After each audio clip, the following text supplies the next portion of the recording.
Well, hello, my Facebook and Instagram followers everywhere, and my YouTube family. This is my YouTube channel behind me, guys. It says Jason Cosmic RSSP Authority. That's right, where I discuss the real secret space program. Way up there in space, millions of miles, my friends. We're going to discuss later why I have this bottle behind me too. That's what we're going to really talk about, okay, guys? I love this photo so much. But let's get into it, my friends. Now, first of all, I want to extend my deep, sincere gratitude, guys, for all of you that are trying to fight for the freedom of humanity. Obviously, we're going through some real dire times right now, right? It's absolutely extreme. It's really sad. And it's pathetic, but you know, guys, and it's frustrating, deeply frustrating, isn't it? And it's scary. You know, a lot of people are panicking. You know, it's our first real epidemic, I think, in this generation, you know, and, but guys, we are going to get through it. Mark my words. If we ask the right questions, if we take action, if we're hyper vigilant, if we show compassion and passion for others, especially compassion, my friends, and if we try to ignite other people's, just try to inspire other people's passions is what I'm trying to say, my friends. That's what I try to do. Obviously, I'm not perfect, but try to learn from your mistakes, my friends. And like I said, try to inspire others, right? Inspiring inspiration, as I like to say.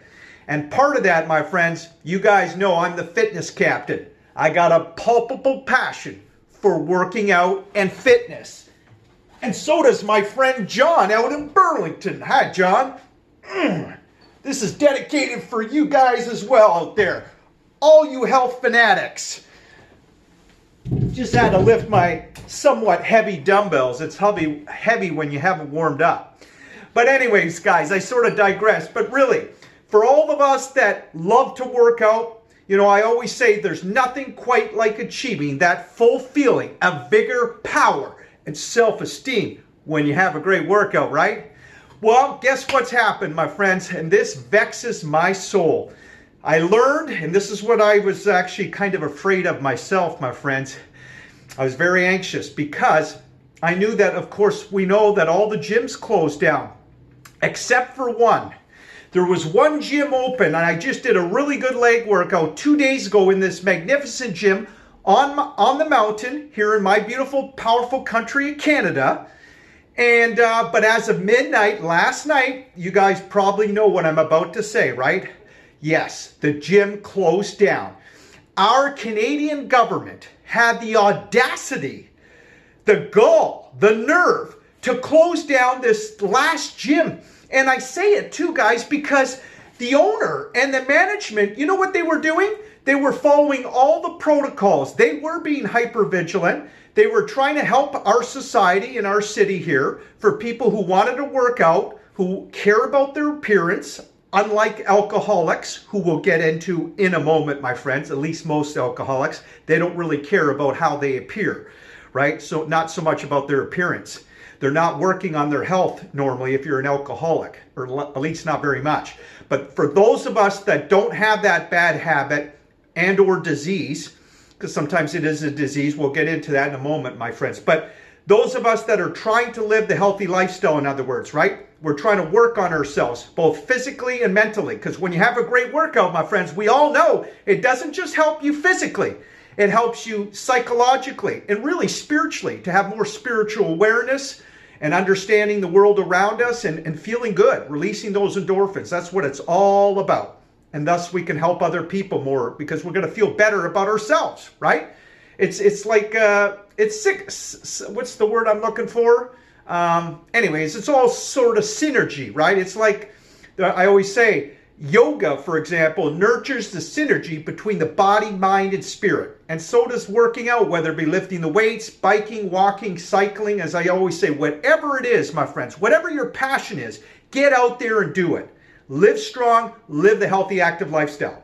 Okay? Now, as I was saying, so this last gym, the management and the owner, you know what they were doing? They actually only allowed 30 people in the gym, you know, as part of this protocol to try to keep the gyms open. they were using restrictions, you know, and using reason, logic, common sense. Okay, we'll allow just 30 people in the gym. They were locking the doors so nobody else could work out, you know, for the fear of the coronavirus, right?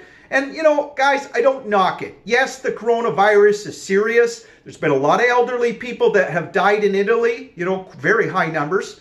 That's not going to happen here in Canada and the US and other countries, my friends. Mark my words, it's not going to happen. There are going to be some deaths. Every death is sad, and it affects your respiratory system, people that have broken immune systems and that are, you know, elderly with respiratory or heart problems. That's really the people that it's going to be a death sentence for some of those people, unfortunately. And we are going to see some of that, and we are. But my friends, the rest of us, we're not going to have a death sentence from this virus, and we're going to get through it. And some people are actually saying it's better that we get this disease or the virus now, right? Because it'll mutate, and then other people will become immune to it. That's how the human body works. It's very resilient, okay?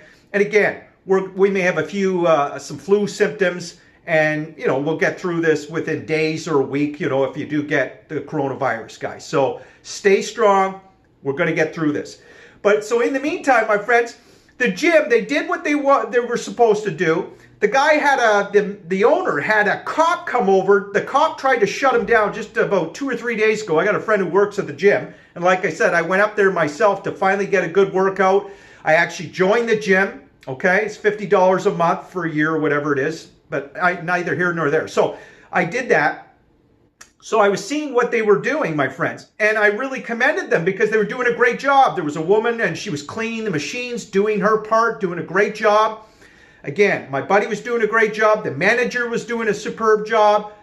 Locking the doors. Again, only 30 people allowed in the gym, so nobody had to worry that, oh, they're going to get too close to somebody and, you know, somebody sneeze on them, God forbid, they'll get coronavirus. And nobody's going to work out in the gym, my friends, right? If they've got coronavirus. That's reason, logic, common sense, too. And again, just 30 people. The gym's huge, so there is no risk for coronavirus. Particularly, there's not enough risk to shut down a gym like that, especially when you're trying to help other people, my friends. This would have been a great service for a lot of people that are aware that this gym is open and that want to try it out and work out, right?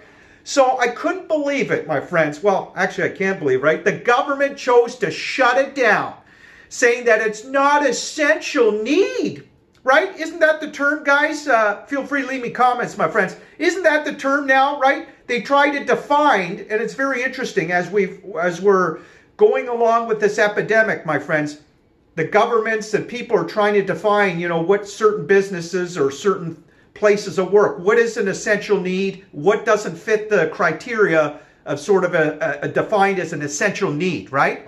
Well, they're saying this is not essential need. In other words, who gives a shit about those of us that want to work out, that have invested a lot of time and energy in our bodies, right? And thus to feel good mentally, physically. Millions of people fit this criteria, my friends. As you know, I'm one of them. I'm the fitness captain. My buddy John and his lovely wife Stephanie, they fit that criteria too. They live the healthy, active lifestyle and they love it. And sure, we'll still be able to walk. We'll be able to exercise. Yes, you can do push-ups, but it's not the same for those of us that are addicted in a way to the gym, right? Lifting the weights to sculpt our bodies.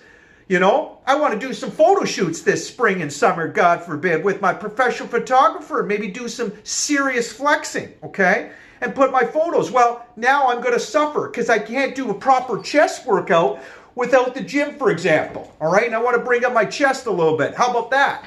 All right? Sure, I can still get my arms. My arms blow up very quickly anyways from some bicep curls. That's not a problem. But to do a proper chest workout, most of us know you pretty much need a gym, okay? And cable machines are great too. And now none of us have access to that. That's my point, my friends. Unless you have your own gym. That's why I can't wait. Thankfully, hopefully tomorrow, I'll be working out with my buddy, Muscle Stud Thunder John out in Burlington. And his wife is there too at that beautiful Pleasure Palace, the house. So hi guys, John, Stephanie. This is a shout out to you guys too. So my friends, I am so disappointed. And yet, here is the point about this video as well, my friends. We're going to go on to talk about alcoholics. the other side of the coin. What has the government done? What has our Canadian bureaucracy, this bad joke of a government largely, I mean, this proves it right here in my opinion, my friends. Absolutely bad joke. You talk about greed, you talk about lack of transparency and truth, and you talk about the audacity, again, the gall of the Canadian government. And people are complaining, my friends. A lot of people have the same viewpoint as me. And then there's the other side, and I'm going to read you an article from someone on Facebook in a moment, my friends, that has the opposite side of the viewpoint. Now, it's okay, it's good, it's healthy to have different viewpoints, my friends. I get it. But I think myself and millions of people that argue and say that the LCBO stores should absolutely not be open in this time of crisis. They are absolutely correct, my friends. And if you use reason, logic, common sense, if you listen to what I just said about what working out, we all know, does for us, right? Scientifically, scientists will tell you, you guys know from yourselves, if you work out, you know how important it is for your mental and health, physical well-being. You guys that love to work out at a gym, knowing what it does, again, sculpting your body, helping you with your appearance, making you feel good and stronger. You know what the importance of it, right? And now that is taken away from you. That freedom, that luxury, and it is somewhat of an essential need. That is taken away from you guys. And yet, what has the Canadian government chosen to do? I'm sorry I sound so serious, my friends, but it really is.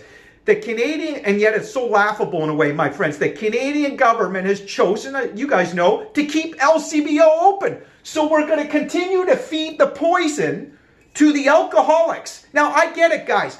People that, and my sister's one of them, right? They love to have there's a lot of people, millions of people that love to have the occasional drink or smoke a little bit of weed to cut the edge off. Even a bit of alcohol, in other words, again, it can cut the edge off. I get it. Some people want to have the edge cut off that way. Okay? That's fine. Do it in moderation, hopefully. Maybe even get drunk once in a while. But I'm talking about, yes, the alcoholics, my friends. And this is the debate. Why are the governments feeding poison to the alcoholics? Well, the justification is, and my friends, I feel bad for a lot of alcoholics out there. Sure. I mean, some of them have chosen to live the self-destructive lifestyle and to go this route of putting poison in their bodies. And some people, it is a form of a disease, and other people, it's just a bad habit. Either way, it's not good for you. We know that, my friends. And what has the government, though, chosen to do? Like I said, they're continuing to toxify the bodies of these people. And we know it totally affects your mind, right? The brain is you know, and the brain is a liquid, right? So you got all this alcohol and toxins fueling in the brain, affecting your thought process, often in negative ways, right? They don't have clear thoughts because they're an alcoholic, they're drugged up. And yet the government is going to continue that supply. It's beyond a comprehension, my friends, except that we know, and people that agree with my viewpoint, there's a lot of us, and I commend you guys that say the LCBO should be shut down. I totally agree with you guys, and I commend you. You see it for what it is. People are saying it's all about the money, my friends, right? You could tell, it's like what a friend of mine said, the government, it's clearly that they're opening their legs for their parties, in other words, you know, that are financing them. What is it? Is it $2.4 billion a year, for example, from LCBO, my friends, that you know, they make this money for the government. They bring in, was it 2.4 or 1.4 billion, one or the other, I forget which. But a lot of money, my friends, a lot of money. Well, that's too goddamn bad. Why don't we heal the alcoholics, my friends? This is the way I look at it, and this is reason, logic, common